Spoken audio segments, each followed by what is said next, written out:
Hi everyone, Petrik here. In today's video, I'll be talking about all the books that I finished in the month of October. And just like the previous 2 months, I only managed to finish 3 novels. But in terms of quality this time, at least compared to the previous 2 months, at least the quality is so much better. And this time, I managed to finish 3 novels and also 14 manga volumes. So in quantity and also quality, I guess it's better than the previous 2 months. And I'm trying to do even better in the month of November. But at the same time, I have some art directing stuff to do for the Broken Binding, so that will affect my time as well. But I will do my best, and of course, there are some exciting books that I want to read in this month and of course next month as well. But now, let's talk about all the books that I finished last month. First, the first one you might have known already because I have actually posted a book review of this novel. So this is for The Teller of Small Fortunes by Julie Leong. This is, as of now, still a standalone novel. I'm not sure whether there will be a direct sequel to this one or not, but this one, it is awesome. It's really good, especially if you are in the mood of something more relaxing, comforting, and just like Legends and Lattes, this is, in my opinion, together with Legends and Lattes, it should be a benchmark for cozy fantasy novel. I think many of you know that I don't read a lot of cozy fantasy novel. I have tried reading many of them, but I just, most of the time, end up DNFing. I just put them in the DNF pile. They're just not for me most of the time. Not only I have to be in the right reading mood, but when I'm reading fantasy novels, I tend to prefer a more serious and epic in scope, and of course so much more danger and high stake moment in my fantasy novels. And cozy fantasy, well, they don't have that most of the times. But there will be times when I do want to read a great slice of life, a great cozy fantasy novel, and this one delivered that for me. I think this book, it focused on Tao, a wandering fortune teller who unexpectedly finds found family. A found family is a really big theme in The Teller of Small Fortunes, but I think what made this one really appealing to me, on top of the cover art by Devin L. Kurtz, it's a beautiful cover art. It got my attention for sure. But on top of that, the inside is definitely really good as well, especially when you know that this is a cozy fantasy. What do I mean by that? There are plenty of cozy fantasy novels that kinda try to blend cozy and also with serious epic fantasy, and when they do that, well, it doesn't appeal to me anymore, because just like romance and mystery, when you're reading romance, you expect a happy ending, and when you're reading a mystery novel, you expect the mystery to be solved in that book. Most of the time, that's always the case. And when you're reading a cozy fantasy, you are expecting a comforting and warm-hearted reading experience. Some authors, I'm sorry to say this, they forgot this goal in their cozy fantasy novels. And not gonna lie, even the prequel to Legends and Lattes, Bookshops and Bondas, kinda lost its way as well, even though I really enjoyed that too. I still gave that one a 4 stars, 4 out of 5 stars rating, but it could have been better if it has followed the pattern and also trademark in Legends and Lattes. And The Teller of Small Fortunes follow that pattern, that great pattern of cozy fantasy novel, while making sure it is still its own story. So yeah, if you want to know my full thoughts about this one, I have posted a full spoiler-free review of The Teller of Small Fortunes on my YouTube channel. But suffice to say that this is easily, of course, the best cozy fantasy of this year, and I look forward to whatever Julie Leong plans to write next. And after I finished reading The Teller of Small Fortunes, I really thought that this would become my book of the month, but it wasn't the case, because my book of the month is the next one that I'm going to talk about. And it is, of course, Herald by Rob J. Hayes. Yes, this is the first book in the Age of the God Eater, and some of you might know, if you have been following my channel, that I have read Deathless and also Demon as well. These 3 books, they mark the beginning of each sub-series in the God Eater saga: the Age of the God Eater, the Annals of the God Eater, and also the Archive of the God Eater. And out of those 3, I think I have to say that Herald is the best one. I kind of conflicted regarding which one I love more between this one and Deathless, but I think ultimately I have to choose Herald. And yeah, this is the Kickstarter hardcover edition, so this one comes with a new dust jacket by Felix Ortiz. But if you take this dust jacket off, let me show you this one. You have this board or hardcover art edition that matches Deathless and also Demon with the cover art by Ashper. So which one do you like more? The cover art by Felix Ortiz, this one, or this one? This matches Demon and Deathless. But I like these two. I think this is one of Felix Ortiz's best cover art in my opinion. But anyway, regarding the content of Herald, I think this is incredibly epic. It is kind of like a coming of age, a bit of a coming of age, and also combined with a quest story type. So it's kind of what you expect from epic fantasy, but it takes place in the world where humanity gained power by eating angels. And yeah, that's awesome. I think just right from reading the prologue, you can understand and analyze just how epic Herald would get. And yeah, it does get really epic. And I love this. I have been a fan of Rob J. Hayes' books for quite a while now. And I did not follow the recommended reading order, because the recommended reading order is to read Herald and then Demon and Deathless, or the other way around. But it is to read this one first. I did by chronologically, because I read Demon and then Deathless and then Herald. Yeah. So Demon takes place 3,000 years before the events of Herald, and then Deathless takes place 1,000 years before the events of Herald. And Herald is kind of like the present time frame, and I kind of know the background and everything that went on. Well, not everything, because there are still so many secrets, but I kind of know some of the background now because of reading Demon and Deathless, and that kind of, in a way, I think, improved my reading experience of Herald, seeing the characters that I have witnessed, I have met in the previous two books in Demon and Deathless, and then seeing them again. Well, there is a huge time gap, right, between Demon, Deathless.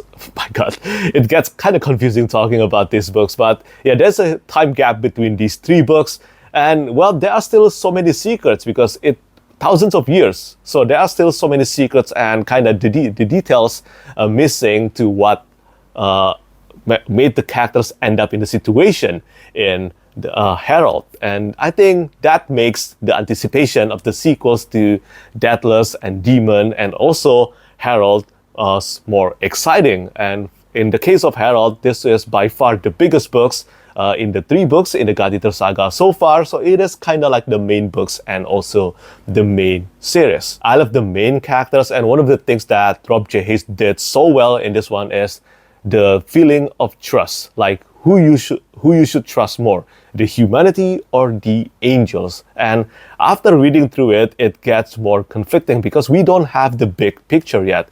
We haven't seen everything in the sequels to Deathless and Demon yet. So maybe after reading through them and also reading the second phase of the God Eater saga, we will come to understand more and which one is in the right and which one is in the wrong, if we can actually predict that. And the other things that I love so much about Herald is really the epic battle scene. It felt kind of like watching an anime sometimes because it gets so epic with characters flying, throwing lightning spears, and also firepower. It's awesome, really. And I highly recommend this series if you love reading epic fantasy, especially one with a great and intricate world-building scope. I think you cannot go wrong with reading this one. This is certainly one of Rob J. Hayes' best books so far. It is up there with Spirits of Vengeance, in my opinion. Spirits of Vengeance is the third book in the Mortal Techniques series. And yeah, I think this one is really up there. Love this one and also Deathless very much. If I don't find anything better than this one for self-publishing, then this will become the best self-published fantasy series that I read within the year 2024. And it goes without saying that this is, of course, my book of the month in the month of October 2024.